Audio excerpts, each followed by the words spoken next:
Isang magandang araw ng bakbakan mga kaibigan. Welcome po sa Boxer Shorts. Ako si Attorney Ed Tolentino, kasama ninyo sa inyong corner pagdating sa usapang boxing. Dito sa Boxer Shorts, we do not monetize. Walang commercial dito, walang advertisement. Handog sa inyo, diretsong opinion, walang halong sarswela. Hango lamang sa ating passion. Ang Boxer Shorts ay narito para sa ating mga giliw at loyal subscribers na hindi bumibitaw sa kabila ng katotohanan ng ating programa ay lulubog at lilitaw. At ngayon, sa edisyon ng Boxer Shorts, narito ang ating paspasang analisiya sa naging bakbakan sa pagitan ni WBA welterweight champion Rolly Romero at challenger Teofimo Lopez. Nangyari ang bakbakan itong weekend mga kaibigan, and officially may bago tayong WBA welterweight champion sa katauhan ni Teofimo Lopez. Siya po ay nanalo via decision kontra kay Rolly Romero. Ating pag-uusapan sa lengguwaheng inyong maintindihan ang naging takbo ng laban sa pagitan ni Lopez at ni Romero. Pag-uusapan din po natin kung si Manny Pacquiao na nagtatangkang maging welterweight champion muli ay nasa radar ng bagong WBA welterweight champion na si Teofimo Lopez. Lahat ng ito sa edisyon ng Boxer Shorts. At nagbabalik ang Boxer Shorts mga kaibigan. Narito ang ating simple at paspasang post-fight analysis sa naging bakbakan sa pagitan ni defending WBA welterweight champion Rolly Romero at challenger Teofimo Lopez. Officially mga kaibigan, meron na po tayong bagong WBA welterweight champion sa katauhan ni Teofimo Lopez. Siya po ay nanalo via a 12-round majority decision kontra kay Rolly Romero.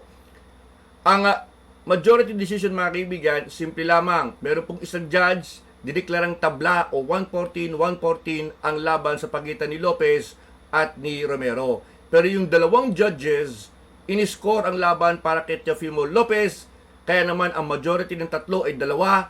So, the winner via majority decision, itong si Teofimo Lopez. Si Lopez po ngayon ay isang 3-division world champion na. Siya ay dating kampiyon sa lightweight, 135 pounds, junior welterweight, 140 pounds, at ngayon nga, welterweight division, 147 pounds. Ano ang nangyari sa labang ito mga kaibigan? Alam nyo, action-packed, mataas ang intensity ng aksyon sa labang ito. Rolly Romero could have easily won this fight kasi kitang-kita, mas malakas ang kanyang punching power. He is the natural welterweight, umaakit lamang sa timbang sa welterweight division, itong si Teofimo Lopez. Romero looked good and he had the bigger punching power. Ang problema po mga kaibigan ay paminsan-minsan lang bumitaw ng suntok itong si Rolly Romero. So medyo anemic ang kanyang opensiba. Kahit na ano lakas ng iyong kamao, kung hindi mo naman palaging binibitawan, magkakaproblema tayo dyan. In fact, in this fight mga kaibigan, pag tinignan po ninyo ang post-fight statistics, lumalabas sa loob ng 12 rounds, tanging sa round number 5 lamang, nakapagpatama ng double-digit punches or 10 or more punches itong si Romero kay Teofimo Lopez. The rest of the fight, puro single-digit lamang ang napatamang suntok ni Romero kay Lopez. So napakababa po niyan mga kaibigan. Now, ito naman si Teofimo Lopez, he was able to outbox itong si Rolly Romero. He escaped round number 5 kung saan muntik na siyang malagay sa alanganin by outboxing Romero the rest of the way. Madali i-outbox itong si Rolly Romero sapagkat pag nakita po ang estilo niya, pag nakita nyo, pag inyong na-assess, hindi siya magalaw. Nasa harap mo lang si Rolly Romero at walang ino-offer na head movement. In fact, napaka-stiff o napakatigas ng kanyang upper body, kaya ang ginawa ni Teofimo Lopez ay talagang pinupog ng jab itong muka ni Rolly Romero. In fact, in this fight mga kaibigan, Teofimo Lopez landed a career high 62 jabs sa muka ni Rolly Romero. So, ayan po nakita po ninyo, Lopez relied on his boxing skills, jab combination, body shots to earn a majority decision kontra sa offensively limited Rolly Romero. And with that, eto na, He is now the king of the WBA welterweight division, Teofimo Lopez. Ang tanong, si Manny Pacquiao at age 47 wants to become welterweight champion again. Si Pacquiao ba ay nasa radar ni Teofimo Lopez? Sa ngayon mga kaibigan, wala. Sapagkat, number 1, wala po sa top 10 rankings ng WBA welterweight division si Manny Pacquiao. Pangalawa, ang totoong tinatarget ng WBA champion Teofimo Lopez ay ang mananalo sa WBC welterweight showdown sa pagitan ni WBC champion Ryan Garcia at challenger Conor Benn. Yan po yung mangyayari around September 13, Manila time. Kung mananalo si Ryan Garcia, ay mas lalong tutumbukin ni Lopez ang isang laban kontra kay Garcia, sapagkat Lopez Garcia all Latino war yan for the unified WBA and WBC welterweight championship. So maraming anggulo na marketable sa labang ito. Pero kinakailangan muna na manalo itong si Ryan Garcia kay Conor Benn in what figures to be a very, very tough fight mga kaibigan. So ayan ang tinutumbok na direksyon ni Teofimo Lopez. Pero hindi naman po out of the picture totally si Manny Pacquiao. Because Manny Pacquiao is actually eligible na lumaban para sa WBO welterweight championship na tangan-tangan ni Devin Haney. Ito po kasi ang sitwasyon dyan sa WBO. Si Devin Haney was ordered by the WBO to make a mandatory defense against the number 1 contender, Keyshawn Davis. Pero doon sa negosyon, bigla nag-pull out, nag-withdraw itong si Keyshawn Davis sapagkat nabababaan daw siya sa almost 2 million na offer sa kanya. Kahit na yun ang pinakamalaking premyo niya, ayaw pa rin niya, mababa daw. So, Keyshawn Davis forfeited yung kanyang pagiging mandatory contender kontra kay WBO champion Devin Haney. Now, what happened here? Siyempre, hindi obligado si Devin Haney na magkaroon ng mandatory title defense. Matras yung kanyang mandatory challenger. He can now make, in the opinion of many, a voluntary o optional defense.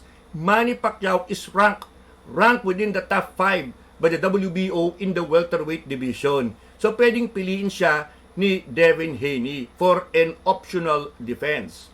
Pero itong plot twist, mga kaibigan, maaaring maghinay-hinay si Manny Pacquiao sa pagpursu kay Devin Haney. Number 1, yung style ni Devin Haney, outboxer po ito Distansya, amigo. Ang laro dito medyo madulas at magalaw. 47 years old na po si Manny Pacquiao, baka nga mahirap para sa kanya yung ganong klaseng kalaban. Yung Rolly Romero ata, sayang, yun sana mas maganda kasi stationary lang yun Nasa harap mo lang, tatamaan ni Manny Pacquiao yun And to some extent, Teofimo Lopez. Pero yung Haney, madulas po yun mga kaibigan. Another reason why Pacquiao might not opt for a shot at Devin Haney is because hinihintay niya kung matutuloy baga yung kanyang rematch kontra kay Floyd Mayweather. Dapat po sana ay maghaharap si Pacquiao at si Mayweather this coming September, pero napospone po ang laban na yan sapagkat maraming problemang legal si Floyd Mayweather Jr. Alam nyo, yung Floyd Mayweather Jr. mga kaibigan, kahit na walang titulo ang nakataya sa rematch na yan, super laki ang kikitain ni Manny Pacquiao. So Manny Pacquiao might want to preserve himself for that rematch with Floyd Mayweather Jr. Kung matutuloy yun, di na bali walang titulo, ay ang dami mo namang kikitain kontra kay Mayweather Jr. So ito ang dahilan kung bakit maaari si Manny Pacquiao iniisip na mag-exhibition muna ako kaysa totoong laban. So yan po ang sitwasyon kay Manny Pacquiao. Kung hindi na talaga matutuloy yung Floyd Mayweather rematch at mag-iwas pasoy na ng tuluyan si Mayweather, maaaring doon tingnan ni Manny Pacquiao ang posibilidad na labanan si Devin Haney at kung sino man ang iba pang world welterweight champions.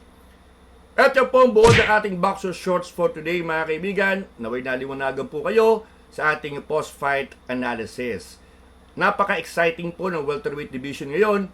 Very colorful, very marketable, at magagaling po ang mga kampiyon sa 147-pound division. And of course, nandyan po sa division na yan ang ating pambansang kamao, Manny Pacman Pacquiao. At yan ang buod ng Boxer Shorts. Muli, maraming salamat po sa inyong patuloy na pagtangkilik dito sa ating munting YouTube channel. Alam nyo, nakaka-receive ako ng request sa ilang mga followers natin. Attorney Ed, baka naman pwedeng isama mo na ang National Basketball Association o NBA, yung mga nagbabagang issues sa NBA. Why not, mga kaibigan? Siguro kapag medyo regular na po ang ating episodes, we can include yung mga biggest issues sa NBA. Until then, mag-ingat po kayo. Ako si Atty. Ed Tolentino muli nagpapaalala, walang personalan, buntalan lang.